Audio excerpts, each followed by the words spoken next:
evening, everyone. Myself, Raviraj, is my name in Kannada. Sun King is my name in English. It is Sun King. If it is different, it's not my mistake.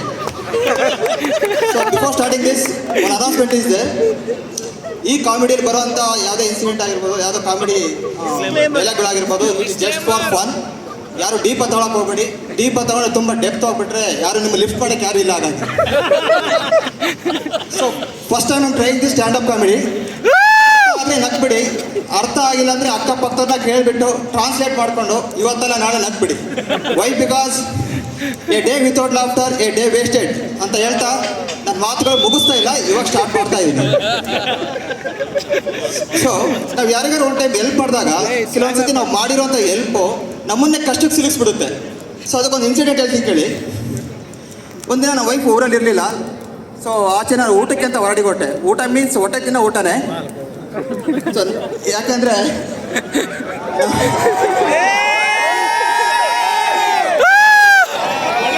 ನಮ್ಮ ಟೀಮಲ್ಲಿ ಫ್ರೆಂಡ್ಸ್ಗಳಿದ್ದಾರೆ. ಅವ್ರಿಗೆ ಏನಾದರೂ ಈ ಥರ ಹೇಳಿದ್ರೆ ಸಾಕು, ನಮ್ಮ wife ಊರಲ್ಲಿಲ್ಲ, ಈ ಥರ ಆಚೆ ಊಟಕ್ಕೆ ಹೋಗ್ತೀನಿ ಅಂದರೆ ಸಾಕು. ಅವ್ರು ಹೇಳ್ತಾರೆ, ಏನು ಮಗ ವೈಫ್ ಬೇರೆ ಊರಲ್ಲಿಲ್ಲ ಅಂದ್ಯಾ, ಹೊರಗಡೆ ಊಟ ಫುಲ್ ಜೋರ ಅಂತಾರೆ. ಸೊ ಅವ್ರು ಥಿಂಕ್ ಮಾಡೋ ಊಟನೇ ಬೇರೆ, ಅದು ಸೈಡಲ್ಲಿ ಇಟ್ಬಿಡಲ್ಲ. ಊಟಕ್ಕಿಂತ ಊಟಕ್ಕಂತ ಹೊರಗೆ ಹೊರಟೆ. ಅವ್ರ ಪಕ್ಕದ ಮನೇಲಿ ಒಬ್ಬ ಕೈಯಲ್ಲಿ ಫೋನ್ ಇಟ್ಕೊಂಡ್ಬಿಟ್ಟು ತುಂಬ ಟೆನ್ಷನಲ್ಲಿ ನಿಂತ್ಕೊಂಡಿದ್ದ. ಏನು ಅಂತ ಕೇಳಿದ್ಮೇಲೆ ಗೊತ್ತಾಯಿತು, ಆ್ಯಕ್ಚುಲಿ ಅವ್ರ ವೈಫ್ ಪ್ರೆಗ್ನೆಂಟ್ ಇದ್ರು. ಸಾರಿ, ಡೆಲಿವರಿ ಪೇನ್ ಮಾಡ್ಬಿಟ್ಟಿದ್ದಾರೆ ವೈಫ್ಗೆ. ಕ್ಯಾಬ್ ಬುಕ್ ಮಾಡಿ ಟ್ರೈ ಮಾಡ್ತಿದ್ದಾನೆ, ಯಾವುದೋ ಕ್ಯಾಬ್ ಸಿಗ್ತಾ ಇಲ್ಲ ಅಂತ ಗೊತ್ತಾಯಿತು. ಸೊ ನಾನು ಅವಾಗ KGF ಮೂವಿ ರಾಕಿಂಗ್ ಸ್ಟಾರ್ ಎಷ್ಟು ಸ್ಟೈಲಲ್ಲಿ ಕೈ ಎತ್ಬಿಟ್ಟು ನಾನು ನಿಮಗೆ ಹೆಲ್ಪ್ ಮಾಡ್ತೀನಿ ಅಂತ ಮುಂದೆ ಬಂದೆ. ಸೊ ಆಮೇಲೆ ಕಾರಲ್ಲಿ ಅವರಿಬ್ಬರೂ ಹಾಸ್ಪಿಟ್ಲಿಗೆ ಸೇಫಾಗಿ ರೀಚ್ ಮಾಡಿದೆ. ಆಮೇಲೆ ಡೆಲಿವರಿನ ಆಯಿತು, ತಾಯಿ ಮಗು ಇಬ್ಬರು ಸೇಫ್ ಆಗಿದ್ದರು. ಈ ಇನ್ಸಿಡೆಂಟ್ ಆಗಿ ಕೆಲವು ದಿನಗಳ ನಂತರ ನಾನು ನನ್ನ ವೈಫ್ ಹೀಗೆ ವಾಕ್ ಹೋಗ್ತಾ ಇದ್ವಿ. ಸೊ ಆ ಹೆಲ್ಪ್ ಮಾಡಿದ್ನಲ್ಲ ಆ ವ್ಯಕ್ತಿ ಎದುರು ಸಿಗ್ತಾನೆ. ಎದುರು ಬಂದ್ಬಿಟ್ಟು ಏನು ಹೇಳಬೇಕು, ಸರ್ ನಿಮ್ಮಿಂದನೇ ಸರ್ ನಮ್ಮ ಹೆಂಡತಿ ಮಗು ಆಗಿದ್ದು, ನೀವಿಲ್ಲ ಅಂದರೆ ನನ್ನ ಹೆಂಡತಿ ಮಗನೇ ಆಗ್ತಿರಲಿಲ್ಲ ಅಂದ್ಬಿಟ್ಟ. ಈ ಕಡೆ ಪಕ್ಕದಲ್ಲಿ ತಿರುಗಿ ನನ್ನ ಹೆಂಡತಿ ಫೇಸ್ ನೋಡ್ತಾ ಇದ್ದೀನಿ, ಅಷ್ಟೇ ಕದಮ್ ಟಾಟಾ ಬಾಯ್ ಬಾಯ್ ಅನ್ನೋ ಥರ ಇತ್ತು. ಸೊ ಆಮೇಲೆ ಡೀಟೆಲ್ಲ ಎಕ್ಸ್ಪ್ಲೇನ್ ಮಾಡಿದೆ ಬಿಡಿ, ಗೊತ್ತಾಯಿತು. ಜೊತೆಗೆ ಅದು ನನ್ನ ಬಗ್ಗೆ ಅವ್ರಿಗೆ ಗೊತ್ತಿದೆ, ದಟ್ ಇಸ್ ಸೆಕೆಂಡರಿ.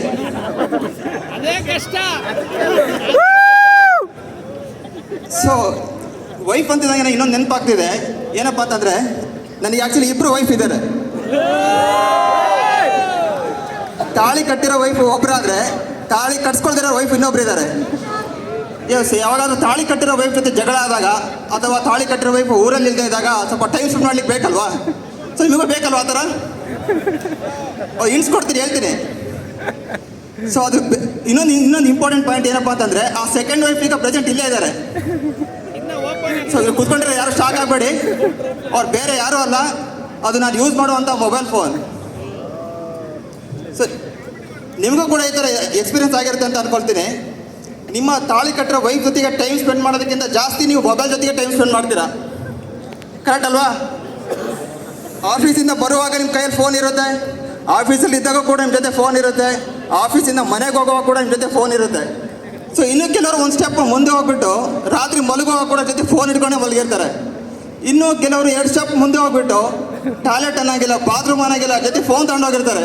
ಅಲ್ಲಿ ಏನು ನೋಡ್ತಾರೆ, ಏನು ಬಿಡ್ತಾರೆ ಅದು ಅವ್ರಿಗೆ ಬಿಟ್ಟಿದ್ದು, ಅವ್ರ ಪರ್ಸನಲ್, ಅದೆಲ್ಲ ಡೀಟೇಲ್ ಹೇಳೋಕ್ಕಾಗಲ್ಲ. ಇನ್ನೊಂದೇನಪ್ಪ ಅಂದರೆ, ಈ ಸೆಕೆಂಡ್ ವೈಫ್ನ ಕೆಲವರು ಶರ್ಟ್ ಪಾಕೆಟ್ ಹಿಡ್ಕೊತಾರೆ, ಅಂದರೆ ಅದು ಹೃದಯ ಹತ್ರ ಆಗಿರಲಿ ಅಂತೇಳಿ. ಕೆಲವರು ಫ್ರಂಟ್ ಪಾಕೆಟ್ ಹಿಡ್ಕೊತಾರೆ, ಕೆಲವರು ಬ್ಯಾಕ್ ಪಾಕೆಟಲ್ಲಿ ಹಿಡ್ಕೊತಾರೆ. ಸೊ ಅದು ಯಾವುದಕ್ಕೆ ಹತ್ರ ಆಗಿದೆ ಅಂತ ಕೇಳಕ್ಕೆ ಹೋಗ್ಬೇಡಿ. ಸೊ ನಾನು ಯೂಶಲಿ ಫ್ರಂಟ್ ಪಾಕೆಟಲ್ಲಿ ಹಿಡ್ಕೊಳ್ಳೋದು. ಈ ಸೆಕೆಂಡ್ ವೈಫ್ಗೂ ಈ ತಾಳಿ ಕಟ್ಟಿರೋ ವೈಫ್ಗೂ ಕೆಲವು ಸಿಮಿಲಾರಿಟೀಸ್ ಇದೆ. ಏನಪ್ಪ ಅಂತಂದರೆ, ಈ ಸೆಕೆಂಡ್ ವೈಫ್ ಜೊತೆ ಇಂಟ್ರಾಕ್ಷನ್ಸ್ ಆಗಬೇಕಂದ್ರೆ ರೀಚಾರ್ಜ್ ಆಗಬೇಕು. ರೀಚಾರ್ಜ್ ಆಗಿರ್ತಾನೆ ನಾವು ಜೊತೆ ಇಂಟ್ರಾಕ್ಷನ್ ಮಾಡೋಕ್ಕೋದು, ಹೌದಲ್ವಾ? ಸೊ ಅದೇ ಥರನೇ ತಾಳಿ ಕಟ್ಟಿರೋ ವೈಫ್ಗೂ ಕೂಡ ಟೈಮ್ ಸರಿ ರೀಚಾರ್ಜ್ ಆಗಬೇಕು. ರೀಚಾರ್ಜ್ ಇನ್ ದ ಸೆನ್ಸ್, ಅವ್ರು ಇಷ್ಟಪಡೋಂಥ ಶಾಪಿಂಗ್ ಹೋಗೋದಿರ್ಬೋದು, ಅಥವಾ ಕ್ಲಾತ್ ಪರ್ಚೇಸ್ ಇರ್ಬೋದು, ಅಥವಾ ಜ್ಯುವೆಲ್ರಿ ಪರ್ಚೇಸ್ ಇರ್ಬೋದು, ಅಥವಾ ಔಟ್ಸೈಡ್ ಹೋಟೆಲ್ಸ್ ಇರ್ಬೋದು, ರೆಸ್ಟೋರೆಂಟ್ಸ್ ಇರ್ಬೋದು, ಟ್ರಿಪ್ಸ್ ಇರ್ಬೋದು, ಇವೆಲ್ಲ ಟೈಮ್ ಸರಿಗೆ ಆಗ್ತಾ ಇರಬೇಕು. ಇದು ಯಾವಾಗಾದ್ರೆ ಸ್ವಲ್ಪ ಹೆಚ್ಚು ಕಡಿಮೆ ಆಯಿತು ಅಂದ್ರೂ ಸೊ ಸೈಲೆಂಟ್ ಆಗಿಬಿಡ್ತಾರೆ. ಅವ್ರು ಯಾವಾಗ ಸೈಲೆಂಟ್ ಆಗ್ತಾರೋ ಬರ್ತಿಡ್ಕೊಳ್ಳಿ ಫ್ರೆಂಡ್ಸ್, ನಿಮ್ಮ ವೈಫ್ ಏನಾದ್ರು ಸೈಲೆಂಟ್ ಆಗಿದ್ದಾರೆ ಅಂದರೆ ಅದು ಮುಂದಿನ ಪ್ರಳಯಕ್ಕೆ ಮುನ್ಸೂಚನೆ ಅಂತಲೇ ಹೇಳ್ಬೋದು. ನಿಮಗೂ ಕೂಡ ಅನುಭವ ಆಗಿದೆ ಅಲ್ವಾ? ಸೊ ನಾವು ಆದಷ್ಟು ಬೇಗ ಏನು ಮಾಡ್ತೀವಿ, ಸೈಲೆಂಟ್ ಹೊರಗಡೆ ಬರ್ಸೋಕ್ಕೋಸ್ಕರ ನಾವು ಅವ್ರು ಹೇಳೋದೆಲ್ಲ ಅಗ್ರಿಮೆಂಟ್ ಎಲ್ಲ ಓಕೆ ಅಂತ ಹೇಳ್ಬಿಟ್ಟು ಅಕ್ಸೆಪ್ಟ್ ಮಾಡ್ಕೊಂಡ್ಬಿಟ್ಟು ಓಕೆ ಮಾಡ್ಬಿಡ್ತೀವಿ. ಯಾಕಂದರೆ ಆ ಸಿಚುವೇಶನ್ ಡಿಮ್ಯಾಂಡ್ ಮಾಡ್ತಿರುತ್ತೆ, ನಾವು ಏನು ಮಾಡೋಕ್ಕಲ್ಲ. ಅದು ಮದುವೆ ಆಗಿರೋರಿಗೆ ಗೊತ್ತಿರುತ್ತೆ ಅದು ಅನುಭವ. ಇನ್ನೊಂದೇನಪ್ಪ ಅಂತಂದರೆ, ಈ ಸೆಕೆಂಡ್ ವೈಫ್ನ ನಾವು ನೋಡುವಾಗ ನಮಗೆ ಸ್ವಲ್ಪ ಬೋರ್ ಆಗೋಗ್ಬಿಡುತ್ತೆ. ಮಾರ್ಕೆಟಲ್ಲಿ ಡಿಫ್ರೆಂಟ್ ಮೊಬೈಲ್ ಮಾಡಲ್ಸ್ ಬರ್ತಾ ಇರುತ್ತೆ.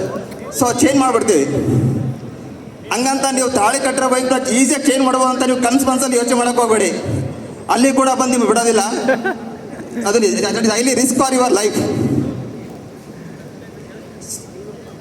ಇನ್ನು ಕೆಲವರು ಕುತ್ಕೊಂಡಿರೋ ಬ್ಯಾಚುಲರ್ಸ್ ಯೋಚನೆ ಮಾಡ್ತಿದ್ದಾರೆ, ಸೊ ನಮಗೇನಾಗಬೇಕು ಈ ಫೋನು ಅಂತೇಳಿ. ನಿಮಗಿದು ಫಸ್ಟ್ ವೈಫ್ ಆಗ್ತಾರೆ ಬಿಡಿ. ಹಂಗೆ ಕಂಪೇರ್ ಮಾಡಿದರೆ ಮದುವೆ ಆಗಿರೋಕ್ಕಿಂತ ಜಾಸ್ತಿ ಬ್ಯಾಚುಲರ್ಸೇ ಜಾಸ್ತಿ ಫೋನ್ ಯೂಸ್ ಮಾಡೋದು. ಸೊ ಹಂಗಂತ ನೀವು ಹುಡುಗಿ ನೋಡೋಕೆ ಹೋದಾಗ ನನಗೊಬ್ಬರು ವೈಫ್ ಇದ್ದಾರೆ, ಒಬ್ಬರು ಲಿವಿಂಗ್ ಟುಗೆದರ್ ರಿಲೇಷನ್ಶಿಪ್ ಇದೆ ಅಂತ ಮಾತ್ರ ಹೇಳಕ್ಕೆ ಹೋಗ್ಬೇಡಿ. ಅಲ್ಲೇ ಸ್ಟಾರ್ಟ್ ಆಗೋಕ್ಕೂ ಮುಂಚೆ ಲೈಫ್ ಅಲ್ಲೇ ಎಂಡ್ ಆಗೋಗ್ಬಿಡುತ್ತೆ.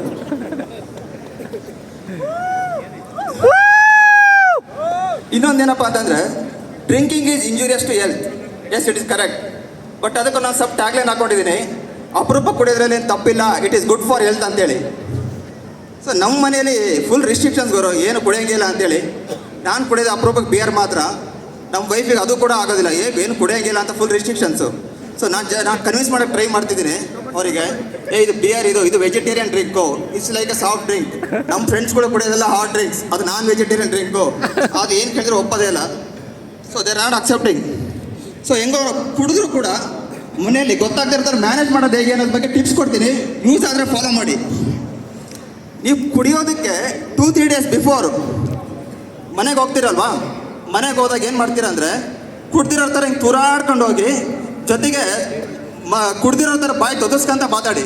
ನಾನು ಈ ಥರ ಟ್ರೈ ಮಾಡಿದೆ, ನಮ್ಮ ವೈಫ್ ಇದು ನೋಡಿದ್ರು, ನೋಡ್ಬಿಟ್ಟು ಏನಾದರೂ ಶಾಕ್ ಆಗಿಬಿಟ್ರು ಫುಲ್ಲು. ಏನು ರೀ ಕುಡ್ಕೊಂಬಂದಿದ್ದೀರಾ ಅಂದರು. ಅವಾಗ ನಾನು ಅವ್ರಿಗೆ ಹೇಳಿದೆ, ಓ ನಂಬಿಟ್ಟ ಹೆಂಗಿತ್ತು ಪ್ರ್ಯಾಂಕು ಅಂತ ಅಂದೆ. ಸೊ ಈ ಥರ 2-3 ಟೈಮ್ಸ್ ರಿಪೀಟ್ ಮಾಡಿ. ಇನ್ನು ನೆಕ್ಸ್ಟ್ ರಿಯಲಾಗಿ ಕುಡ್ಕೊಂಡು ಹೋದೆ. ಲೈಟಾಗಿ ಬಾಡಿ ಶೇಕ್ ಆಗ್ತಾ ಇತ್ತು.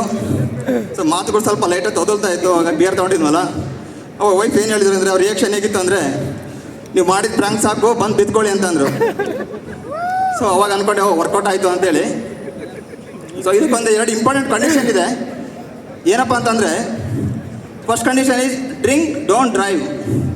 ಸೊ ಸೆಕೆಂಡ್ ಕಂಡೀಷನ್ ಈಸ್, ಈಗ ರವಿರಾಜನು ಟಿಪ್ಸ್ ಕೊಟ್ಬಿಟ್ಟಿದ್ದಾನೆ ಅಂತೇಳಿ ಸಿಕ್ಕಾಪಟ್ಟೆ ಕುಡಿದ್ಬಿಟ್ಟು ಮನೆಗೆ ಹೋಗ್ತಿರಲ್ಲ, ನಿಮ್ಮ ಮನೆ ಯಾವುದು, ಪಕ್ಕದ ಮನೆ ಡೋರ್ ಯಾವುದು ಅಂತ ಅಟ್ಲೀಸ್ಟ್ ಮಿನಿಮಮ್ ಕಾನ್ಷಿಯಸ್ನೆಸ್ ಇರಬೇಕು.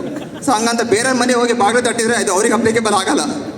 ಸೊ ಅಂತ ಹೇಳ್ತಾ finally, a day without laughter, a day wasted ಅಂತ ಹೇಳ್ತಾ ನನ್ನ ಮಾತುಗಳನ್ನು ಈಗ ನಿಜವಾಗ್ಲೂ ಮುಗಿಸ್ತಾ ಇದ್ದೀನಿ. Thank you all.